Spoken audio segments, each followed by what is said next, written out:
Welcome to 1,000 Tiny Steps. I'm Barb Higgins, and in this podcast, I'll share personal stories of great joy and tragedy and the steps that brought me there.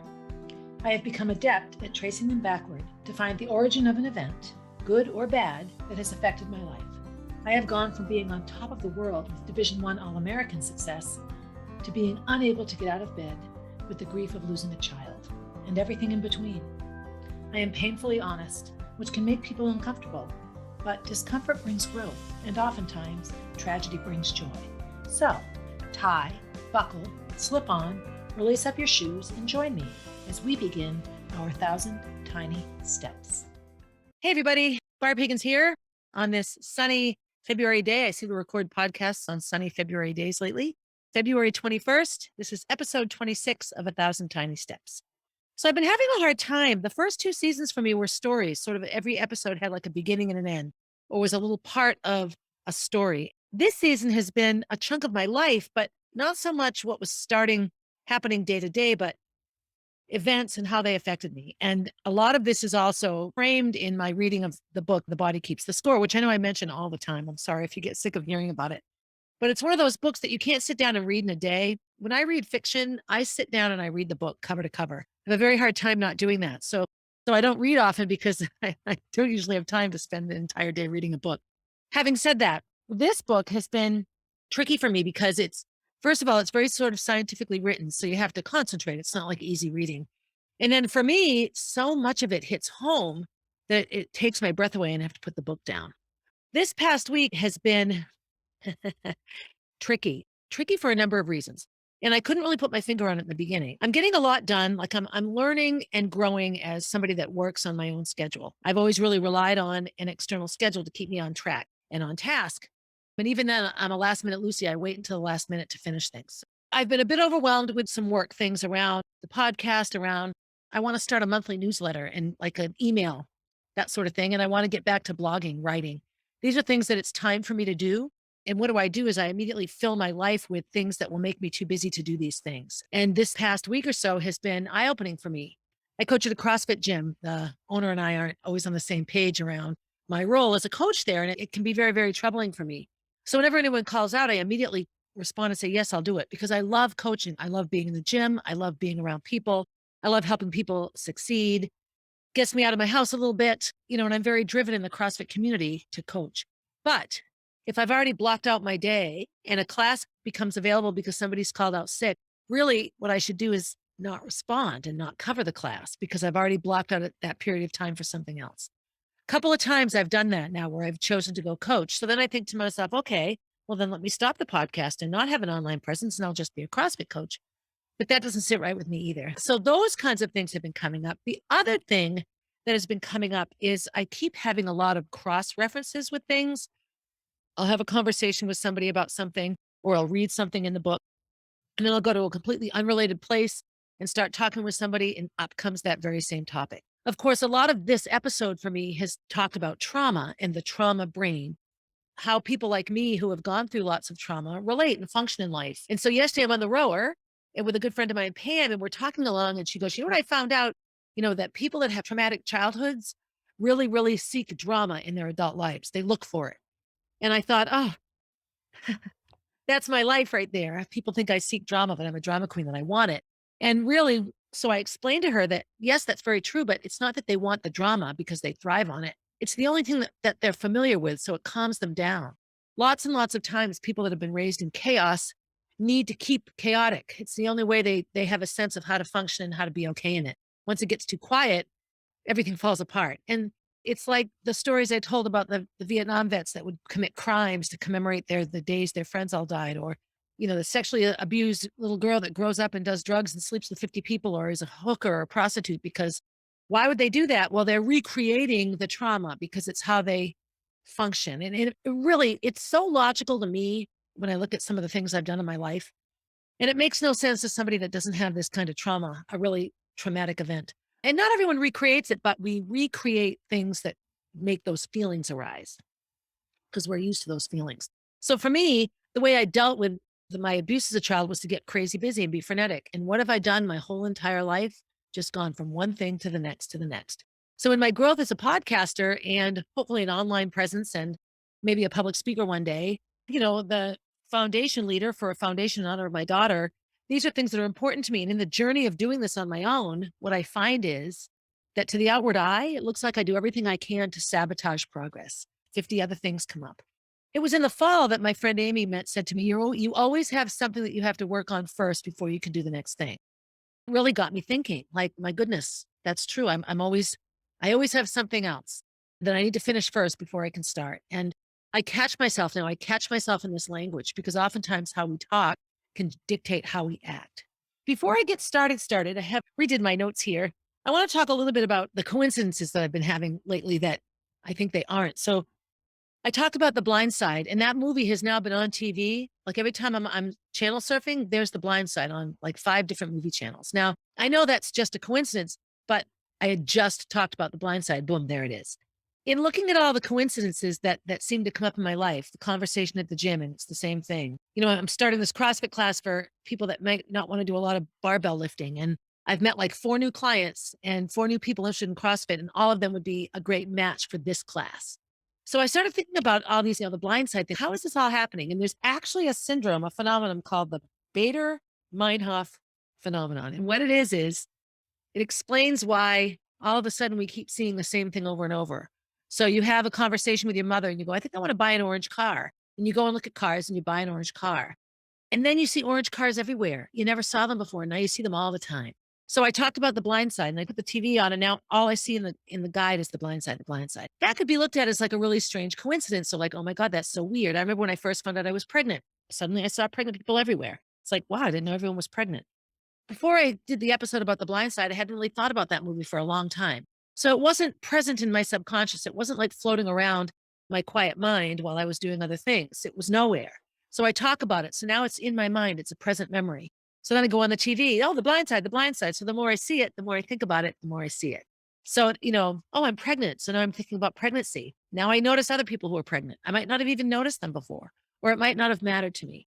So that's an actual phenomenon. And so I found that this happens all the time with me. The other little thing that comes to mind is, I have my trusty cell phone all the time, right? And they listen to us, so sometimes I think, I have a conversation or record a podcast, and then all these things in the podcast suddenly show up in my feed. And I realize, okay. So anyway, but that's been big lately. I'm having all these conversations and talking about all these things.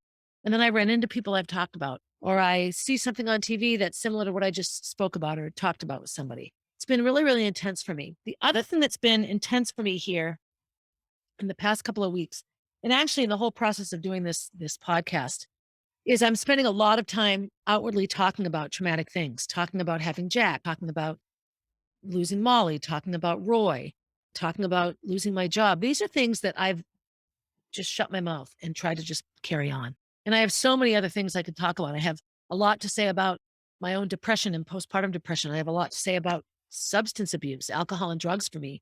There is so much to talk about, but what happens is each conversation brings you back to that reality and acts as a trigger. I remember shortly after Molly died, when I was really, really, really struggling, Roy was trying to help me. And he just said, look, you just have to, it's been 6 weeks. You have to get up. Enough time has passed. You have to clean your house.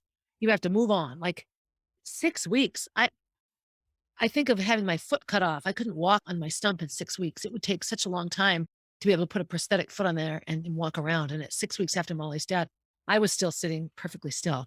I remember just not being able to manage that. But over time, that's basically what you kind of have to do to move on in life. When you have a trauma and then a trauma memory or trauma experience, you sort of live this dual existence now where you kind of fake it till you make it on one side and you're constantly reliving the trauma on the other. And they're equally as pervasive in your consciousness, and they sort of dictate everything you do. So I've had a rough couple of weeks. I don't really know where to go with the podcast. I don't feel like I'm telling a linear story anymore. I don't want to be boring. I don't want to be a lecturer. I don't want to tell people to do what I did. I want to think of stories to tell and stories of my life. And I have plenty. If you're listening and you know me and you can think of a story I should tell, let me know because I'll tell it. So I've had a bit of an emotionally tough week. It's been emotionally tough here as well because as I process through all this, of course, Kenny lives here. Gracie's at Disney. I don't know that she listens to these podcasts, but I know that her friends do. I know that people talk about them. Lots and lots of things get brought up to the surface. I remember having someone tell me that I shouldn't talk about things so much because it reopens the wound. And that has been really the story of my life. I actually was out for dinner with a friend of mine a couple weeks ago, and her advice was that maybe I was telling too much on the podcast, that I didn't have to say the whole story. Be quiet, be quiet, be quiet. Just sort of an interesting phenomenon for me. One of my biggest issues as a child was always being told to be quiet. I had adults in my life, don't tell your mother this, don't tell your father this, and don't tell so and so this, and don't tell so and so that. And all these people telling me not to tell. And then walking around as the owner of everybody's secrets. I'm the keeper of the secrets now. And then if I did accidentally say something and it caused a problem, somehow it was my fault, even though it wasn't my secret, though it didn't have anything to do with me necessarily.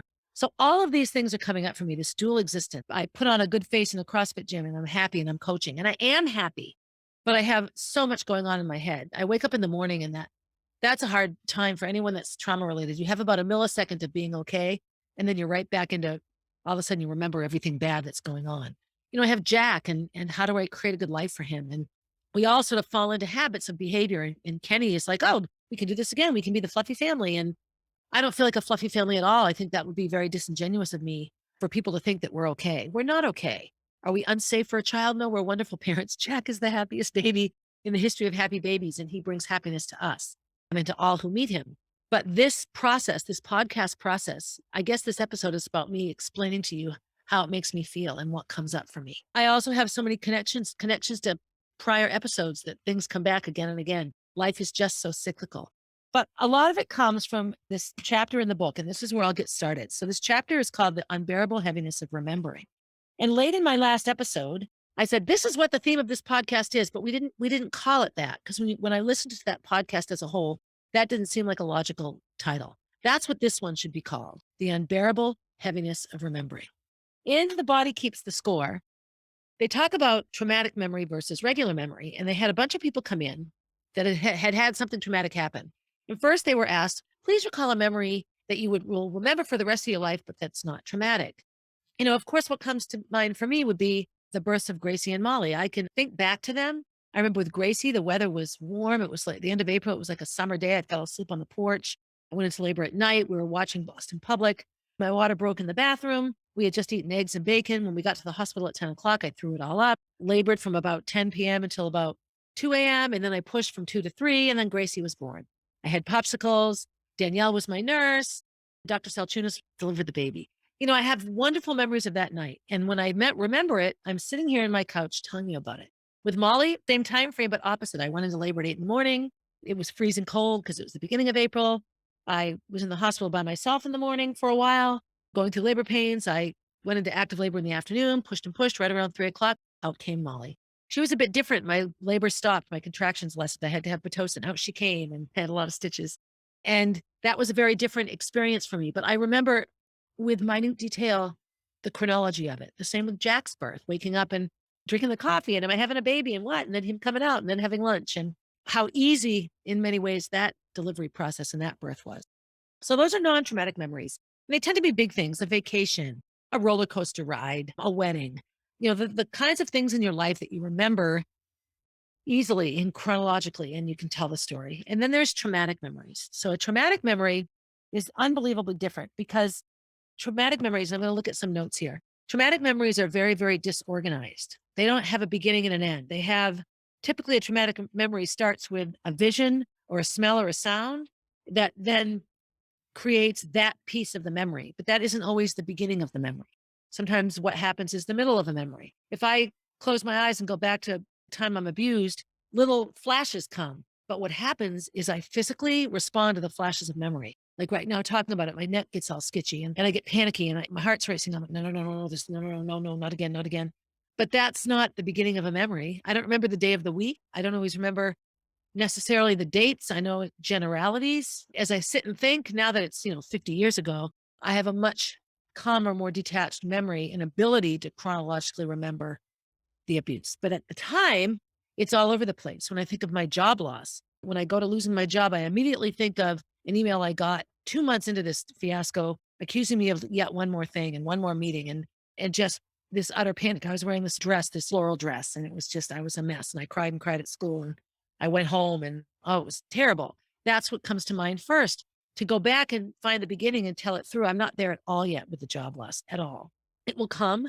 And traditional therapy has always sort of aimed to take the traumatic memory and put it together and parcel it out, and that somehow going through the memory will heal it. Well, it doesn't. Remembering the trauma isn't what helps the person who suffered it cope with, heal from, and move along with the trauma. It's the event and the trauma are two different things. And this is where in my therapy around Molly, EMDR was so helpful because it wasn't focusing on the death in the hospital of Molly. I couldn't drive by that hospital. It was focusing on how the hospital made me feel. What do you feel right now? And where do you feel it? And then you focus on that.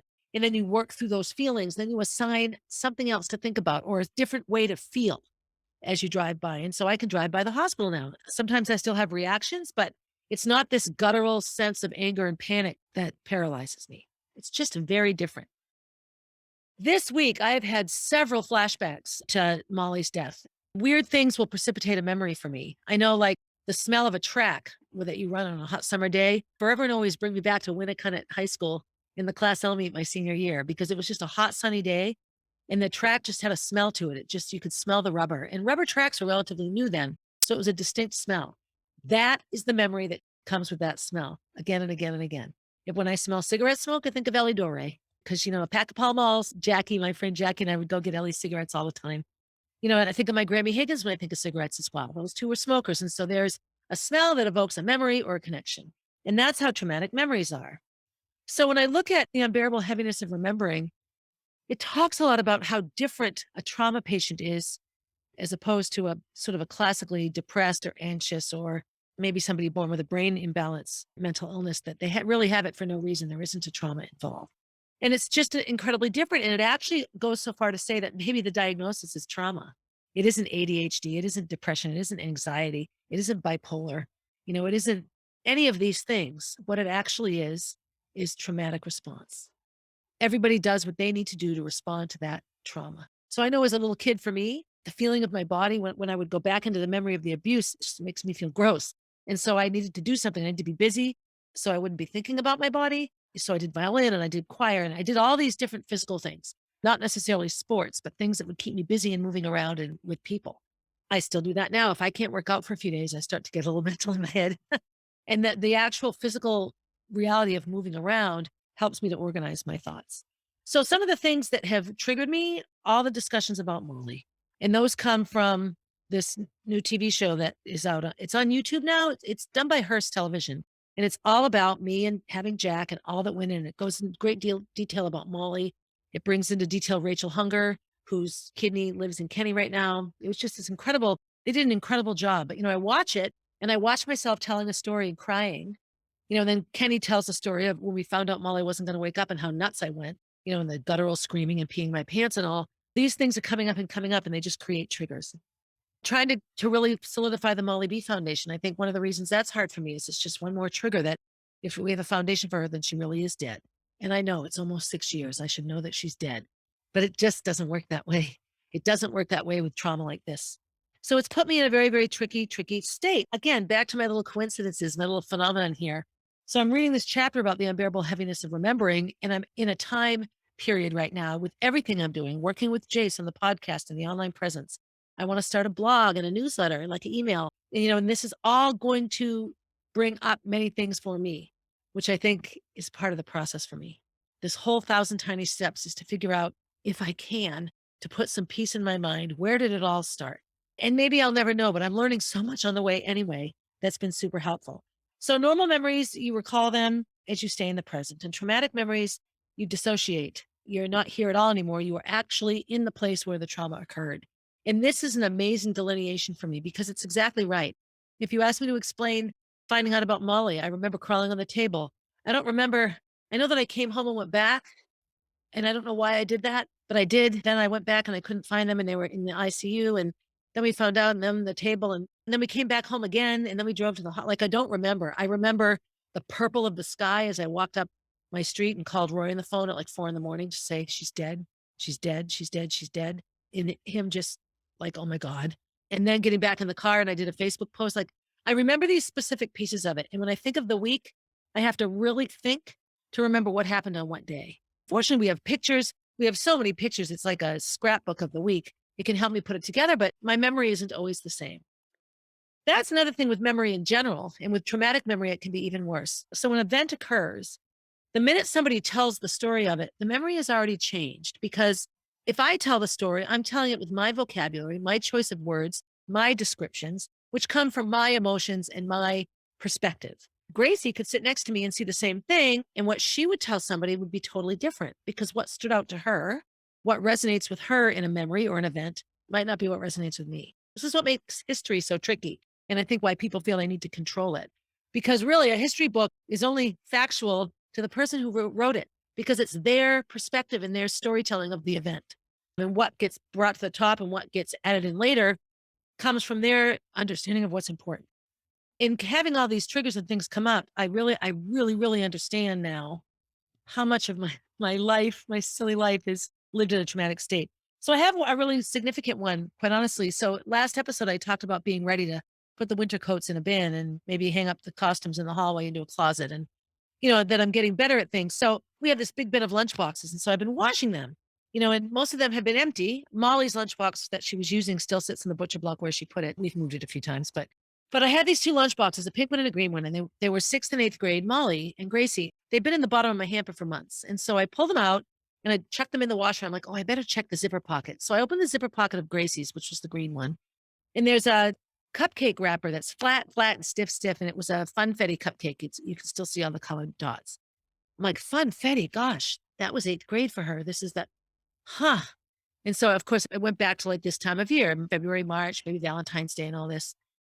So I'm like, oh, right, they got funfetti at their play. So I open up Molly's lunchbox zipper packet. There's 3 hallway passes, all with her name on it, water, locker. There's a script of the play with things highlighted and directions and notes on the back. I had made a map of our house for her because she had to make one at school and she had a hard time looking down on things in her mind, seeing things from the top. So she wanted to draw it like this. How do you draw it? So I drew the house. I just remember I'm in the bathroom at this time. That's my washer and dryer. And Jack's crawling around the floor. And we're just doing laundry. I'm talking to him. And the pulling those things out and touching in my hands something that had been in that zipper pocket since 2015, since Molly and Gracie were in sixth and eighth grade. Now, Gracie lives at Disney now. That's a long time ago. It decimated me. I started sobbing, like utterly sobbing. Thinking about it now, it just makes me go back, makes me go where Molly was alive. I remember that spring and they were both in Bugsy Malone and they all had these different little roles and they loved it. They loved it. Molly opened the play. I did all this food for breakfast. I know here I am bawling about it. And it happened 7 years ago, but the looking, touching in my hand and looking and knowing that she put those things in there, that her hands put them in there, it just took me back. So was I traumatized that spring? No, but it took me back to a place before the trauma where I thought everything was okay, where my belief system around my life and my future was completely different than what it would end up being. There would always be a Molly in it. Molly would still be here. Why wouldn't she be? She's my child. Okay, so I think if I need to explain any more the difference between a normal memory and a traumatic one, this is it. And I want to apologize, but I listened to a podcast yesterday about not apologizing. Why do we apologize when we cry? So I'm not going to apologize, even though I really want to. But I've had a couple of those episodes, but that one was profound. I put everything back. There was a plastic spoon, this red plastic spoon that they used to use for their yogurts. They got them somewhere. There was a Dum Dums lollipop, and Molly always got bubble gum, and she'd bring it home for me in there. And that was from dance. And so poor little Jack is just looking at his mother who's lost her mind. And I pulled it together and I zipped them back up in there, just on the shelf now in my closet. And that's where they'll stay for a long while. It was just profound. At the same time, my sister Johanna came over and took a dresser out of the closet that Molly and Gracie shared. So she asked for that dresser back a couple of years ago and I couldn't do it. It was all still the same as when Gracie and I weren't ready to go through the clothes yet. Gracie and I have done all that. We've gone through every drawer, gone through the clothes, saved what we want to save, gotten rid of what we want to get rid of. We've done it. It's all set. The dresser was completely different. Having said that, I opened the drawer and the paper underneath the clothes, the paper you put in the bottom of a drawer, was Hello Kitty. And I remember Johanna being so excited that she couldn't wait because Molly and Johanna were tight. And Molly loved Hello Kitty. They both did. But Johanna was so excited because she knew that Molly and Gracie would love the fact that her drawers had Hello Kitty. So Johanna was so sweet. She saw me get upset. She reacted with me. No problem. Do you want to keep the paper? No, I want the paper in the dresser. So the dresser is now in her apartment, which makes me so happy because it's hers. It was hers when she lived here, and then she moved away and didn't need it, and then she needed it, and I couldn't give it to her. Unbelievable. Those two things happened in the same day. So it's a process here. And this whole process of trying to create a cogent program online, a podcast, a blog, a way to help people is horribly difficult for me sometimes. And I wonder, why am I doing this? Except I can't just sit back and watch TV and sit with a baby and not do anything. I have to make sure there's meaning for him and for me. And there has to be meaning in this. So that's been really, really significant for me. The doctors here, these trauma doctors too, also realize that oftentimes you can study things from afar. You want to see how medicine works, you put it into a laboratory rat and you watch them. Trauma's not that way. You can look at a lot of people, and by looking at them, sort of get information that you can apply across a wide variety of demographics. And with trauma, what the doctors really concluded is the only way to understand trauma is to sit in the shoes of a traumatized person, to really, really listen and watch and see what they go through in their trauma. The other piece with traumatic memories is they trigger flashbacks, like I just had with the flashback to the lunchbox, which flashed me back to that spring and their play rehearsals and how much fun they had and how they just felt like they'd arrived and life was so good. But so now I've remembered it. And that doesn't necessarily mean I'm going to be any more over it today than I was yesterday or before it happened.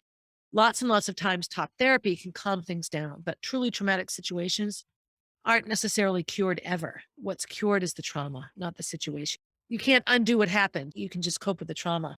So remembering the trauma does not necessarily resolve it. Trauma memories are disjointed and disassociated, and they're not linear. They're not easy to tell. They can be overwhelming, unbelievable, and unbearable. And I would say that in that moment in the bathroom when I realized what I was holding in my hand, it was all of those things. The emotions overwhelmed me. Still, it's a stupid piece of paper. It's unbelievable that it's been in there for 7 years. She's actually really gone. And that 7 years feels like 2 minutes and a century at the same time. And then unbearable. Like, why do I have to have this life? I can't live this way the rest of my life.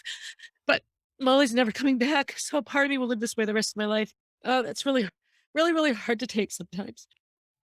And then it talked about flashbacks. Time is folded and warped. In our physical world, things have a beginning and an end. There's numbers. Everything is finite until you get to outer space and then it goes forever. And then here comes the infinite. But so the hard part with flashbacks is that they don't match time. They're not linear. They fold over each other. They overlap. Some parts are loud, some parts aren't. And they get triggered not by like a logical question or a cognitive thought, but by something like a smell or a sound or a word or something you see. There was a woman who woke up in her surgery and felt the surgery, but she couldn't move because she was under anesthesia, but she felt the pain. And for a long time, she couldn't ride in an elevator with anyone in an elevator because she got in an elevator with doctors and it freaked her out. She had all these things she could no longer do because of the trauma. And she couldn't even remember all the details of what happened to her. She just knew she had this trauma. Treating trauma, as I said before, it's very, very different. So you have overwhelming, unbelievable, and unbearable as the emotions that go around a traumatic memory or a flashback. To treat these things, you have to look at all the ways that the trauma is experienced. So physical. So for me, Molly traumas, I tighten up right away. I start crying. I get into a sense of disbelief. My stomach hurts. I start to cry. I can't not cry. So socially, my immediate reaction is I want to talk to somebody that will understand. So I reach out to other mothers that have lost kids. Oh my gosh, I shared this story and got like 20 responses that all are exactly like this with different items or different circumstances. I read books like The Body Keeps the Score to see what can I do to do a better job of coping with this. I take a deep breath and look around. And then there's the psychological piece. And I don't have a therapist right now, which probably should. But I know that when I was in therapy after Molly died, my therapist was so helpful in unraveling all of this for me, separating out the events themselves and the trauma that they cause. Two very separate things, really, really profound for me. As I sit here on February 21st, really not back into the flow of recording these podcasts as I was in the very beginning, I'm really struggling with what am I supposed to do with all this? If I had to describe myself right now, I'd say I'm overwhelmed and I can't believe I'm in this situation and I can't really bear it anymore. Here's Barbara at her worst, right? There's so much good that can come from all of this. In my little podcast, when I talk about how sometimes in the worst of times is when you find the greatest joy and the greatest revelations come from the worst hurt. And I hold on to that because I do know in my journey with losing Molly and having Jack that both of those things are true. Both of those things are incredibly true. Another thing that comes to mind for me a lot in my behavior right now is my self-sabotaging behavior.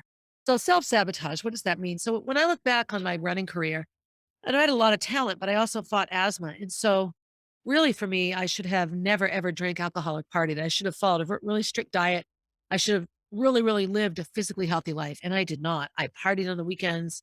I did all sorts of things. I did not live an athletic life off the field. I never missed a practice. I showed up hungover. I do repeats and puke. I never ever missed a practice I was supposed to be at. But I showed up hungover and I didn't eat well and all of those things. Self-sabotage. So why when I get so close to something being good, do I trash it? This is a very, very common external judgment of people with trauma brain and how they function. I know for me, everything gets too good or too calm, that's when I begin to panic. And I don't think I consciously look for a way to fuck it up. I get panicky and anxious. And once you're panicky and anxious, then you start making spontaneous decisions that are emotionally based and not intellectually or cognitively based. And I can look back over my life and see it this way. At the time I jumped in to help Roy, my life was very, very even keel at the time. I had just finished a sabbatical. My job was secure. I actually was feeling like, oh my God, I can't believe I'm going to be one of those teachers that does the same thing for 30 years, not knowing I only had a year left. Again, not knowing what was coming. But my decision to jump into a friendship and then a relationship with him was unbelievably impulsive on many emotional levels. Well thought out in some ways, but really truly a trauma-based decision. There are two sayings that come to mind for me. And I learned one of them was just a therapist of mine, and one of them was in AA and also with KK. So the first one is, if you find yourself in a hole, stop digging. So, oh my God, I'm in a hole, I need to get out. But you keep digging because you think if you dig, you'll find a way out. The digging can represent what you're doing that got you in the hole in the first place. So you need to stop doing whatever that is. I have an incredibly hard time putting the shovel down and really stepping back and looking at what the problem is. I get into this panicky mode of I just need to fix it. I don't want to think about it. I want to stay busy. Everything will be fine. And just that mode of thought comes back again and again in each period of my life where I had trauma. The other one is the definition of insanity is doing the same thing over and over again and expecting a different result. So what comes to mind for me on this is this TV show Mom. One of the characters, Christy, is a compulsive gambler and she gambles and loses money. Okay, this time I'll win. And she eventually loses money. She thinks if she keeps gambling, eventually she'll win. Now, I know some people do win at gambling and whatever, but the mindset is the same. No, I can't give up yet. I can't give up. I know if I just keep doing it, it will happen. It will be right. I think anyone that's listening to me, I think if my podcast editor listening is probably going, oh, yeah, that makes sense. Put the shovel down, Barb, and get to work. So, in looking at my last couple of weeks and at looking at the challenges I'm facing and where to go from here and what to talk about from here, all of these things come up. My first thoughts are just, oh, fill my schedule. So one of those things about self-sabotage. So I'm not getting drunk all the time now, but like I had blocked off a chunk of time for this podcast a couple of times over the weekend and this morning. And each day I chose to do something else, equally meaningful, but not what I needed to do to succeed here. I have to stop and say, Barbara Jean Higgins, what are you doing? And so I'm inviting all of you to listen to this gobbledygook because I feel sometimes that you look at reality TV and all you see is what the producer wants you to see. And if anything, I want this podcast to be authentic. I want you to finish a podcast someday and go, oh my God, please don't ever record one like that again. I won't be hurt because that's life. We have the good and the bad and all that sort of thing. Another huge piece of the trauma healing piece and the not talking too much piece. So I mentioned how in my life, I was always told to be quiet, and I have recreated for my life, for myself many times, things I'm doing that I'm not supposed to tell. I have had so many secrets in my life here and there over time, and it's never been helpful. So one of the biggest things that has also come to me in reading about trauma, when I'm explaining about how when you share a memory, your perspective comes into the memory and alters the memory. So five people see the same thing and it's all different. So another saying that comes up for me here is culture shapes the expression of traumatic stress. It's 1976 when I tell my mother, okay, I'm being sexually abused and I would like it to stop. And I'm told to be quiet. Do not say anything. It will cause trouble. It will cause more trouble. People won't believe you. All the reasons why not only did it happen to me, but it was now my burden and my secret to keep, that I had to protect everybody, me, the victim. Today, if a child went to a mother with this confession, mothers have to do the right things. And oftentimes families like this, they keep their secrets. But if this were to come out now in any public way or any educational way, law enforcement would be called. The child would be removed. Like steps would be taken immediately to ensure that this didn't happen again. Well, one would hope. It was just a very, very different. And that's not because my abuse was any worse or better than abuse today. It was just how society and culture looked at it. trauma itself wasn't even recognized and still isn't recognized, like on insurance forms. If I were to say I need to have this medicine because I have trauma, well, no, you need to have one of these disorders. And there are all these disorders that are put into insurance companies. My mother had a syndrome called fibromyalgia, and for a long time, people thought she was faking it. That doesn't even exist. It's not real, and she had to come up with something else to try to get it treated. Now you see TV commercials for medication for fibromyalgia. So clearly it was something. But we live in a culture that defines how we are told to respond to things. I had a foot operation on my right foot in 1983, and that was a cast for 6 weeks and crutches. I had the same operation 10 years later on my left foot, and I was walking on it in a week. We as a culture learn and grow. And the same is true in how we process trauma and grief. And I noticed this with my lost daughter. Coach Ludi lost a 4-year-old in 1955 or so. They never talked about it. I didn't know about it until Molly died. And then I found out about it. They didn't talk about it. You just didn't. A girl on my track team in Bow, my cross country team, her mother had lost her sister when they were teeny tiny.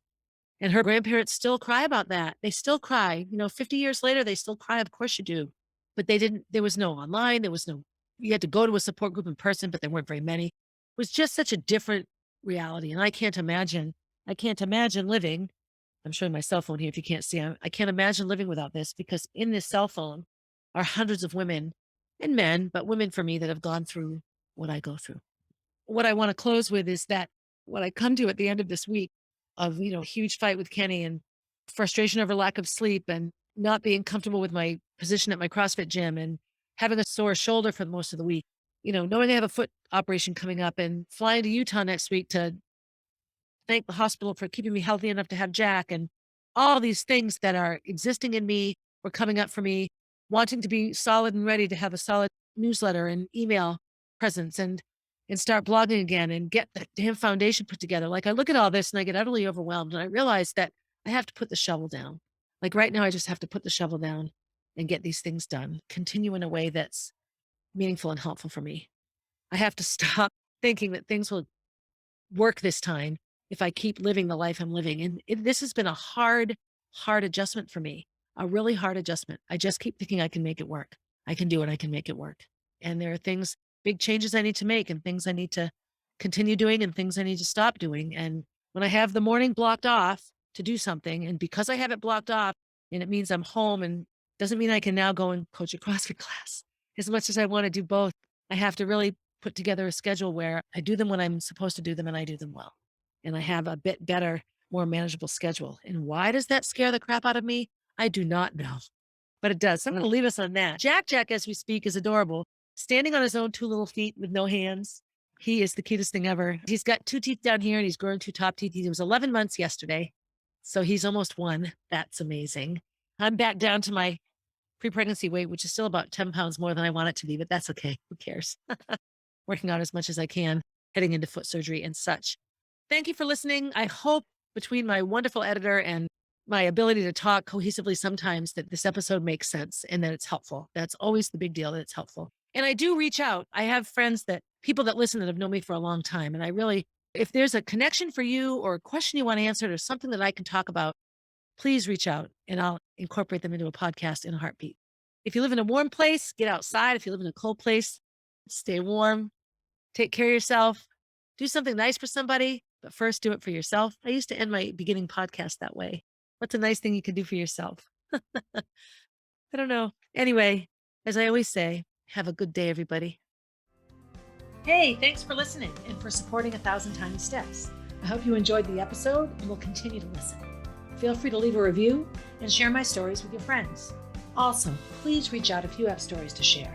I love hearing from and connecting with my listeners. If you would like to know what I'll be talking about down the road, you can find me on Instagram at barb_444, on Facebook as Barb Higgins, and at my website, www.1000tinysteps.com.